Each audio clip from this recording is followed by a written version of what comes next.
Welcome back, everyone. Sorry about the technical issues. That's probably going to happen every week. Not much we can do about it, but I hope everyone enjoyed their break, and we'll hop on at this challenging dance. Okay. All right. So you are now dancing with Morgaine. I think I'm going to make uh, a fortune roll to see kind of what the tempo of this dance is. So I'm just going to roll one die, and the higher it comes up, the faster the dance is. I'm going to just a two, a two, which the dice bot considers to be a failure, but it's not. I just wanted a number. So this is a fairly slow and sedate dance. So sort of let's say a slow kind of Blue Danube waltz, sort of processional groups of people just kind of slowly going around with each other. There's nothing physically challenging about the dance for you being physically very capable people. It is, this would be something that you could do just, even if you didn't know this dance, you could just kind of be looking at other people out of the sides of your eye and be doing it correctly.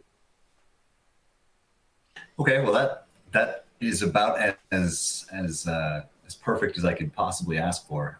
Because I think that as this is going on, we're keeping, the patter between us fairly light. At this point, I'm keeping up this. We are not ourselves. We are these animals. We're letting our old grievances, all of the ways that I failed you, just lie for the moment. And I'm going to be slowly kind of conducting us toward the center of the ballroom. Okay. I think I'm going to wait for the end of the. Yeah, see, Ananke already knows what's happening. Going to the center of the ballroom, and right as it ends, we'll take the moment to applaud the orchestra, or at least Valriaut will. I'm not sure what Morgaine's feelings on the orchestra are, but at that point, I'm going to lean in and I'm going to be like, now, Lady Mink. Typically, I know that you are a stranger to my land, but this is a long time coming. I have not seen you in some years. It is traditional among my people to exchange gifts upon this kind of occasion, and I must say that I had no small amount of trouble thinking of what I would give to you if ever we cross paths again. At this point, I'm going to kind of reach into the pocket of my lapel, and I'm going to pull out this sigil. I'm going to place it in her hand and say, now, I know that nobody expects anything of me,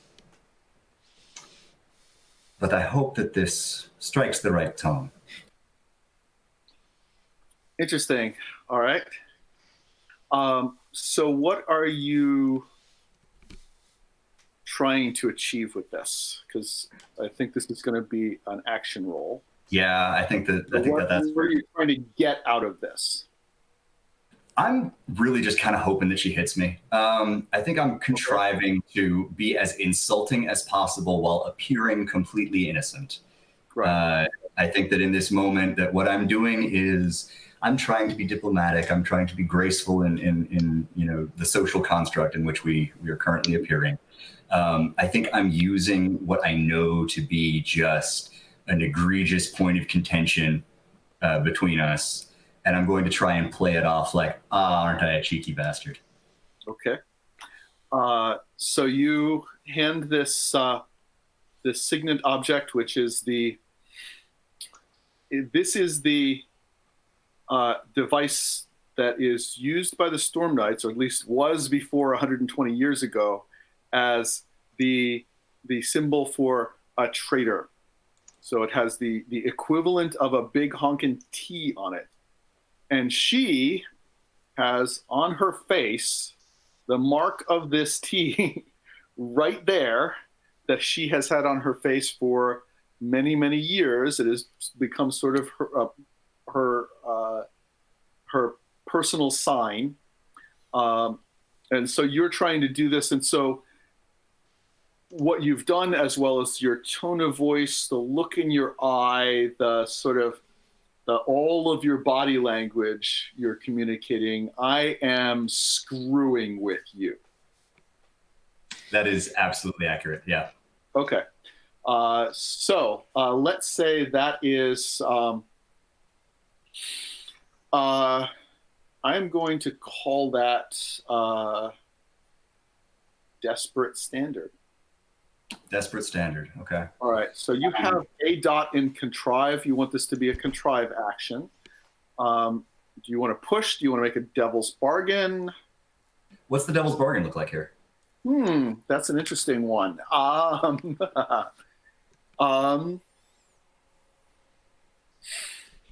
Let's see. Anyone can propose one, of course, and you can certainly bring one up. I'm going to say that if you take that devil's bargain, she is going to keep her cool. Wow. Okay. Let's see. An interesting consequence is that the thing. So you'll get a reaction from her if you roll well, but she's going to be able to maintain her sense of decorum in this environment. Ooh, okay. That's interesting because I see, like, by her reputation and everything, she's fairly strictly no nonsense. And in this moment, if I take this devil's bargain, she's going to be playing the political animal for a moment. Yeah, she's going to be able to maintain her political stance. Okay. Or you could put yourself. How do bonds work in this thing? Is there anybody who might be able to help me out in this situation? Like maybe somebody from the back rafters? Like sure. I was thinking of basically doing that. I think we were all thinking that. Yeah, Hrolf's like, Navi's like pointing him out. Guys, look at this. I think something's about to happen over here. Come on. The way bonds work in this, so anybody can assist, and that works just as in regular Blades in the Dark. So it costs 1 stress to assist.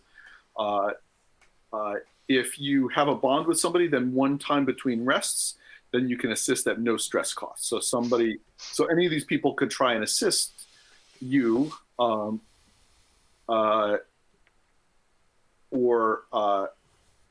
if one of them has a bond, they could choose to do that without paying. They could check off their bond for this session and not pay any stress for that. Yeah, at the end, I just really want to roll 3 dice. I'm perfectly fine taking that devil's bargain where she's cold in this moment, where she's not going to fly.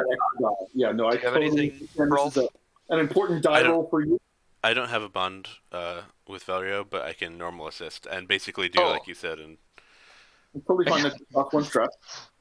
What does that look like, however? I think you would have had time to maneuver closer during the course of this dance if you wanted to. I might say something like, "Wow, I haven't seen that since that time you and then I just maybe like taper off, just like okay. I haven't seen that since you stole it. Wait. No, like I haven't seen it since you got your face like branded or something like that. Okay. So let's say that you have arranged to be dancing with someone. Mm-hmm. Some noble woman from Agorus who is entertained by the idea of dancing with an exotic person from the Maelstrom. Mm-hmm. So she's hoping to have a story to her friends after this about how interesting it was to dance with you.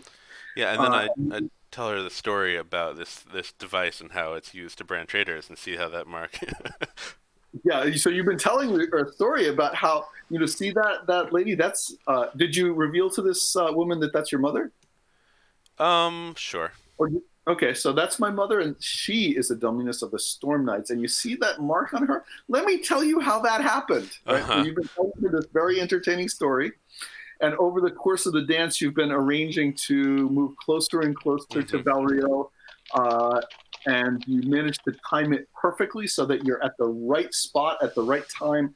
Just as the dance ended, you're bowing to your partner and looking over there, and Valriaut reveals the device, and you say your thing, which is not at all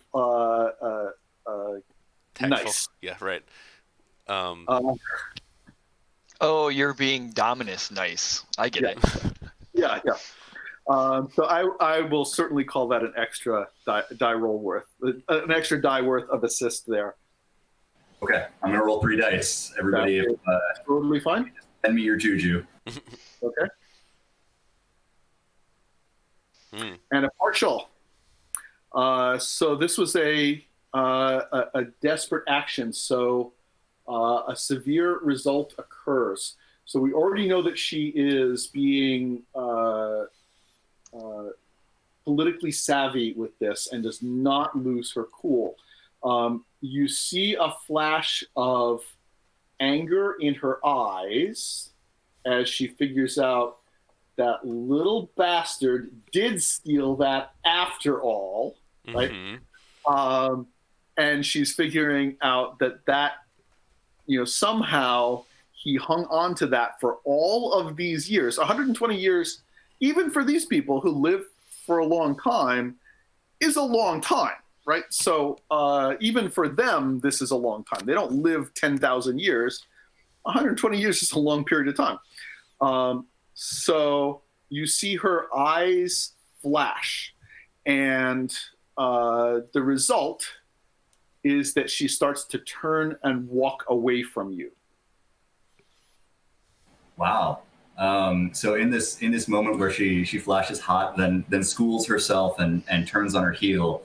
You don't even see her school herself. You just see her just turn as if you are nothing. So the consequence is, well, actually, no, I can't. It was a partial. I need to give you the thing. So I'm wrong about that. Let me. If you can give me one more line as she's in the midst of her turn. Yeah. I think I can turn this around. One more line. She starts to turn, and you. I think that Valriaut, as she's in the midst of this very crisp sort of military turn, I think I'm going to turn and address the room as a whole and say, a storm knight retreats. You stop. And she turns, and she looks at 360. you, and she says, "Just what are you trying to get out of this, boy?" I believe by the strictures of my the Vergence in which we now stand, my homeland in which you are a guest, you owe me a gift.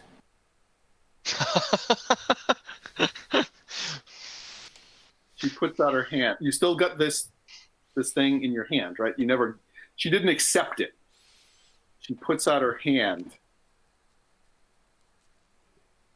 I will happily. And she has a little smile on her face. I think that, Valriaut is he's in this moment. Storm Knight retreats, and she turns around. What do you want? You owe me a gift. And I think he'll just very lightly place it in the palm of her hand with my compliments now. And she takes it from you. And she, let's see, she gives you a slap. She whaps you across the cheek. All right. I think that there's a moment where he turns with the slap. He comes back. He wipes a small trickle of blood from the. It wasn't that hard. She did that much harder. Okay. All right. So is it playful? Does it come off as playful? No, it was firm. It wasn't a little bip, right? So it wasn't he. It was not you cheeky bastard, but I wish I could floor you. And she didn't. Okay, not you cheeky bastard. I wish I could floor you, but I can't. I think that Valriaut, puts a hand to his cheek. He says, "Well, certainly, lady. If you wish satisfaction, you only had to say, 'I accept.'" Very well. Do you have a second? Who will stand with me? I have friends here. Agorus, Hrolf, Ananke. I point to Agorus. Sorry, hang on. Master Badger. Oh, Madam yeah. of the Forest. Better, that'll do it. So, Hrolf, you are the closest one right now. But being his second against your mother would be a notable choice on your part. A faux pas. Don't do it. I feel like at this point, even though this has been relatively tame, I think the charge between these two people, and obviously he orchestrated it to be in the center of the floor. Yeah, people are watching. This is also, but making quite a bit of breadth for it at this point. Like, I'm pretty sure that by the time she asks for seconds, or to see if anybody's there, when Valriaut goes to like say, "Oh, I have friends. Like, there are people who will back me," and he turns to say, "Badger," or like look over to where I might have been previously, as the crowd's kind of like backing up at the announcement of, "Oh, we might be fighting right here in the middle of this place," which I'm sure is, even in a normal fight, like almost Dragon Ball Z style, like floors crack sometimes, or like crazy stuff happens. And so like people are now backing out to like, be safe. And I think at that point when he asks for Badger, I'm probably standing just at the edge of everybody as everybody kind of like backs out, and I don't like go with the crowd. I think I also step forward and say, "Oh, do we need seconds?" And then I bow to my mother and say, "If you need." And then I wink at Valriaut. All right. By the way, as you step forward, you can feel the air around starting to swirl. You can feel a breeze on your face. And there's a little bit of electricity in the air. Not raising up too much, but you can just kind of feel that there's power here. Very DBZ. Very well, Hrolf. She accepts? Yeah. Awesome. Oh man. I would be pleased to have you be my assistant in this matter. As you command. Yeah, Do you have a second boy? Yeah, he gestures to Badger, and I'll step forward wordlessly. Wordlessly? We will, of course, need an impartial judge. Ananke. Right. Ananke somehow still double fisting champagne is getting called on.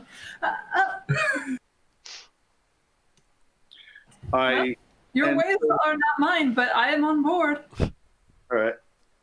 Morgaine pulls you, Hrolf, to her side and says, "I trust you to act in my interest in this matter," and steps away. And she kind of sweeps away from you. I shrug. I don't expect to have to do anything, because, like... Yeah. But yeah, sure.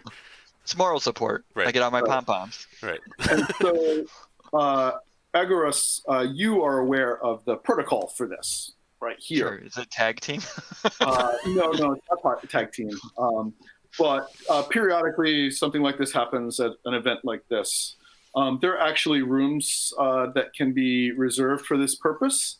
That you can just have a dueling room.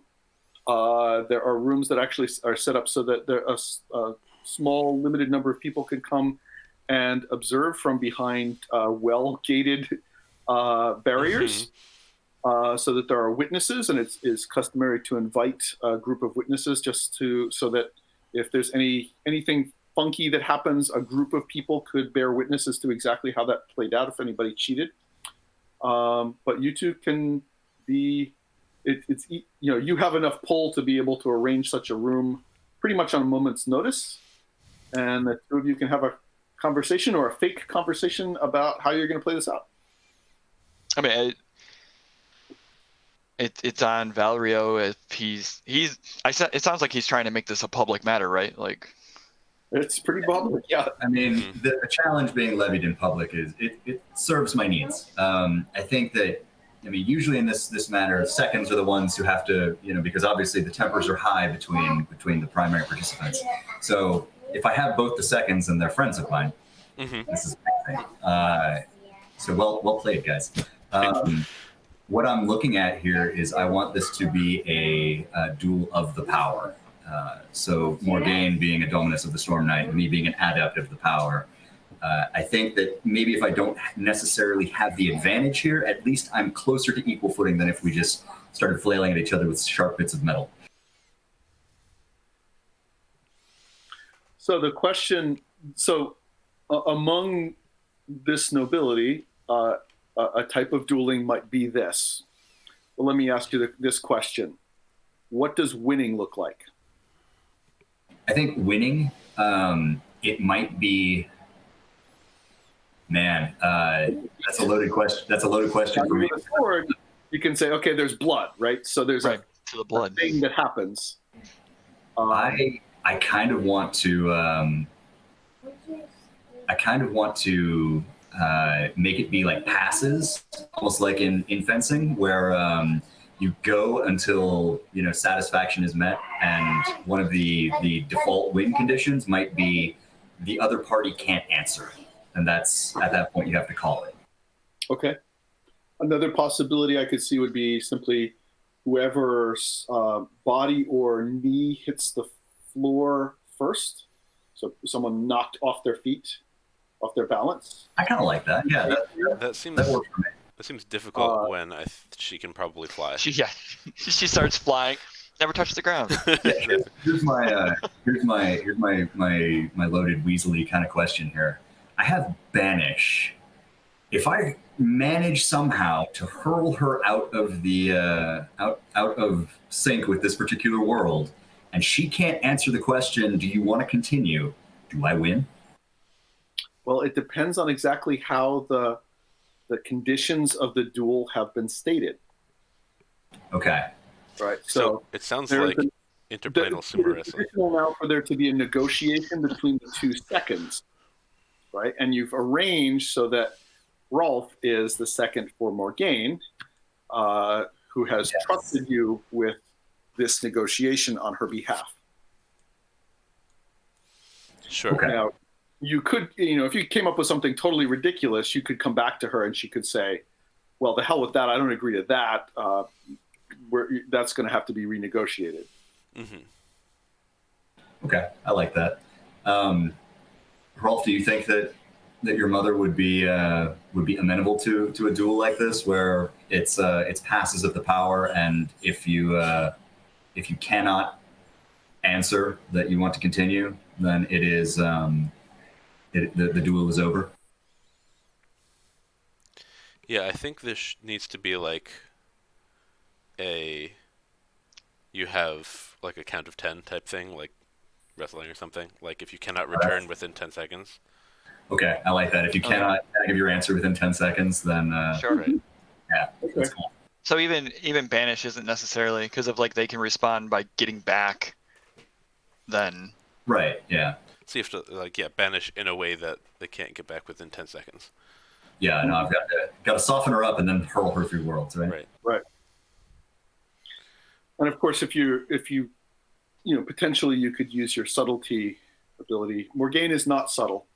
So he has no corresponding equivalent to that special ability, but to potentially fool her in some way. And you're aware that she has some storm-based power abilities. She's of the blood.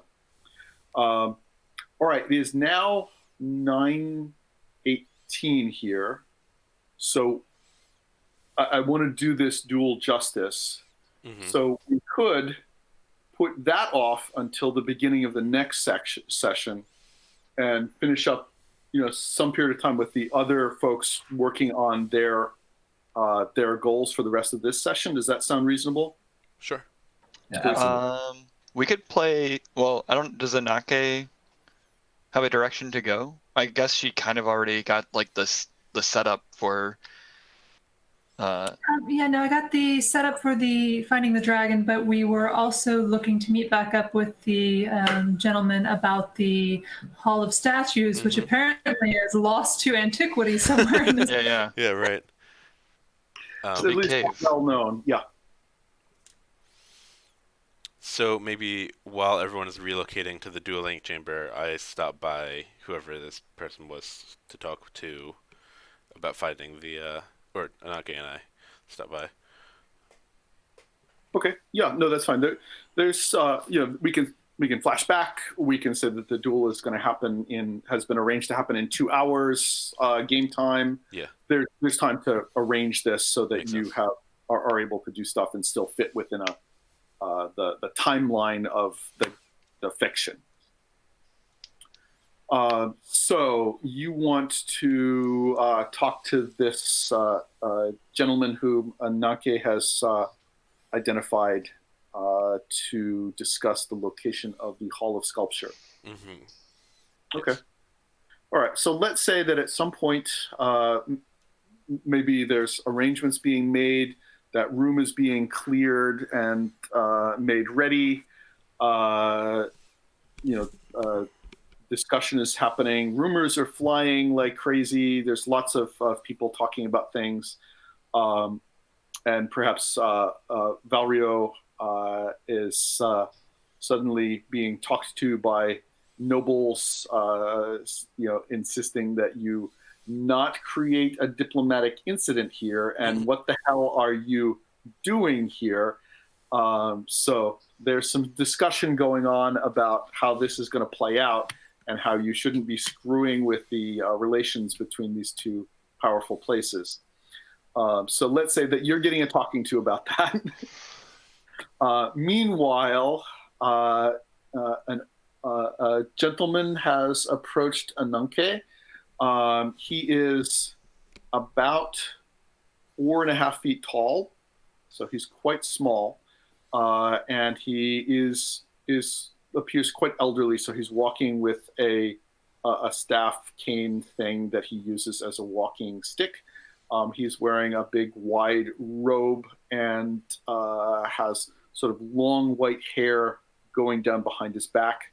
And he has slowly approached you in the midst of other things happening and says, my lady Dilophosaurus.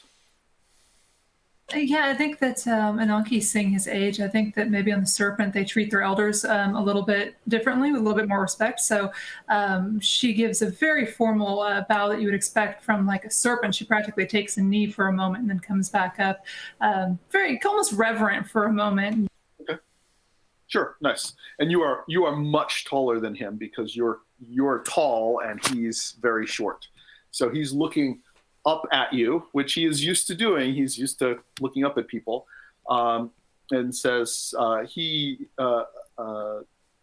compliments on you on your choice of costume. That is a bit obscure, but quite an interesting one. Oh, thank you. I am a fan of serpents. Yes, I can understand how that would be, but you did not make the obvious simple choice with regard to your costume nonetheless. I am told that you were interested in speaking to someone who has knowledge of the deeper parts of the palace. We were told that you have statues that are capable of conversing with people. We were very fascinated by the story. Yes. There is a hall deep in the palace. It was once well used. Very interesting that the construction of the palace is such that these areas are newer parts of the palace, but long ago it was the inhabited parts were much deeper into the rock. It is thought as a better defensive stratagem, but as peace has broken out, more construction has happened to open up the palace there's less concern about invasion or attack. But as a result, there are some very disused parts of the palace, and there was one hall, as I recall. I visited it quite some years ago, but it contains philosopher statues. They each of them embodies the soul of a particular school of philosophy. So they don't come across as individuals as you or I do, but they argue incessantly with each other about mathematics and epistemology and many other topics related to just the nature of the universe.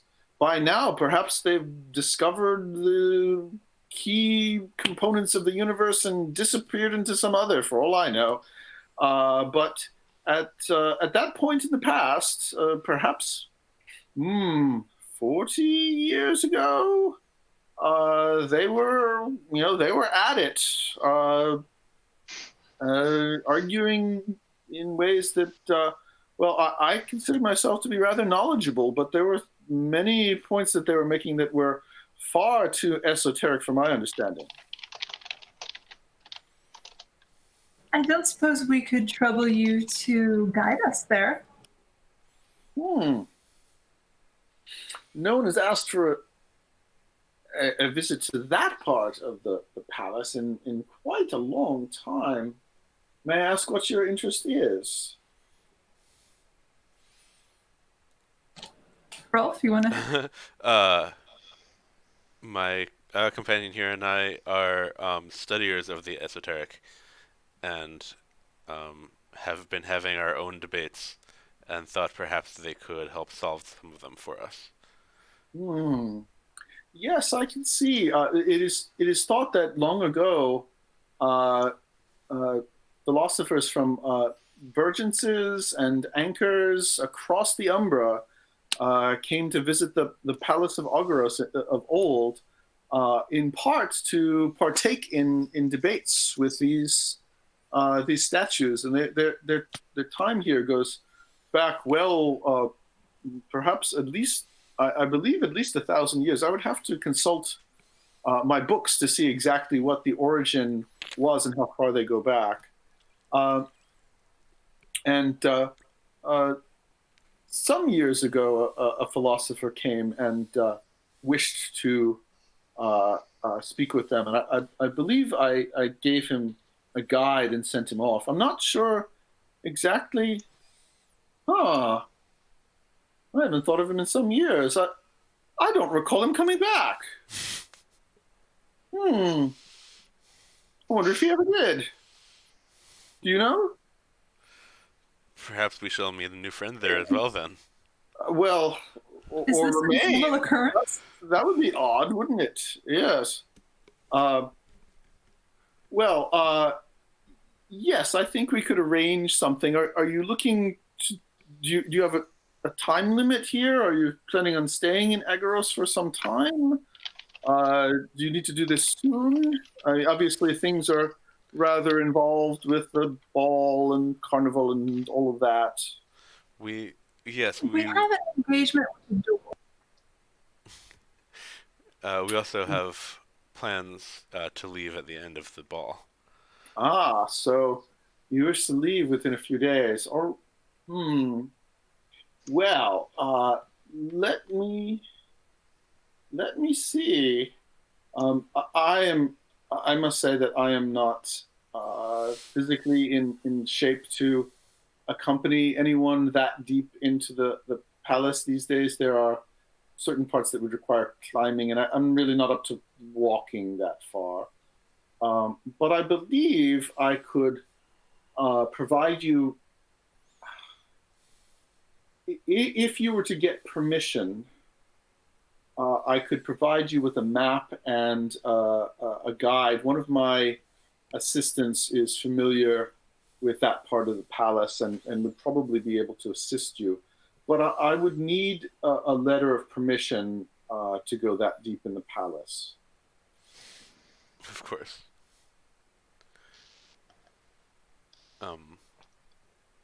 I'm sure that can be arranged. Well then, I will be here each night of the ball. I have other duties and some friends who are visiting from other places. So I am available. My name is Sethos, and if you approach the major domos, they can put you in contact with me again. We appreciate your time and another bow.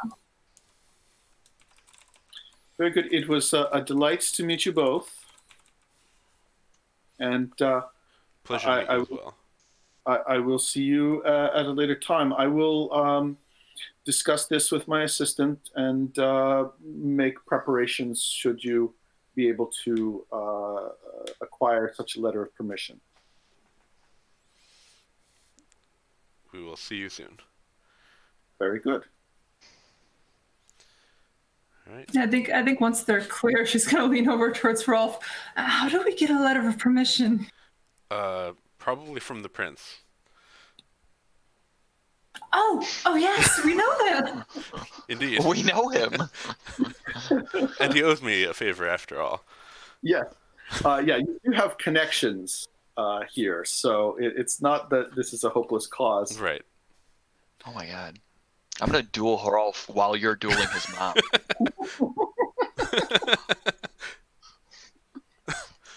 That's the favor. Politics. All right. Yes, 9:30. Yeah. So that's a pretty good, nice even stopping point.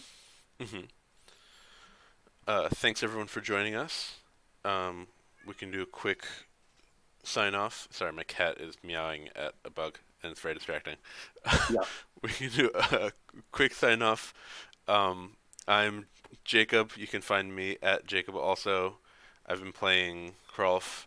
I'm working on Asphalt and Trouble, which you can find at jacobalso.itch.io. Okay, I'm David. You can find me at Small Cool Games Digit 1 on Twitter. You can also find me at Small Cool Games on itch.io. Vergence is available. It's in development now.